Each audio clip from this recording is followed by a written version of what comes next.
ദൈവമേ, നിന്റെ കൃപയിൻ പ്രകാരം എന്നോട് കരുണ ചെയ്യണമേ. നിന്റെ കരുണയുടെ ബോധത്തിൻ പ്രകാരം എന്റെ പാപങ്ങൾ മായ്ച്ചു കളയണമേ.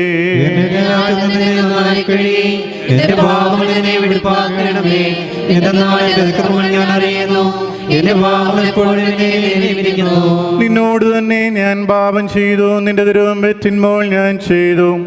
എന്തെന്നാൽ നിന്റെ വചനത്തിൽ നീ നീതീകരിക്കപ്പെടുകയും നിന്റെ ന്യായവിധിയിൽ നീ ജയിക്കുകയും ചെയ്യുവാനായിട്ട് തന്നെ. എന്തെന്നാൽ അന്യായത്തിൽ ഞാൻ ഉത്ഭവിച്ചു, പാപങ്ങളിൽ എൻ്റെ അമ്മ എന്നെ ഗർഭം ധരിക്കുകയും ചെയ്തു.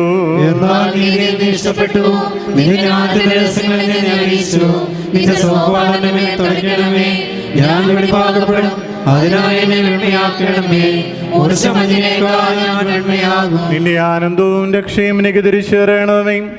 ക്ഷീണതയുള്ള എൻ്റെ അസ്ഥിയിൽ സന്തോഷിക്കും. എൻ്റെ പാപങ്ങളിൽ നിന്ന് നിന്റെ തിരുമുഖം തിരിച്ച്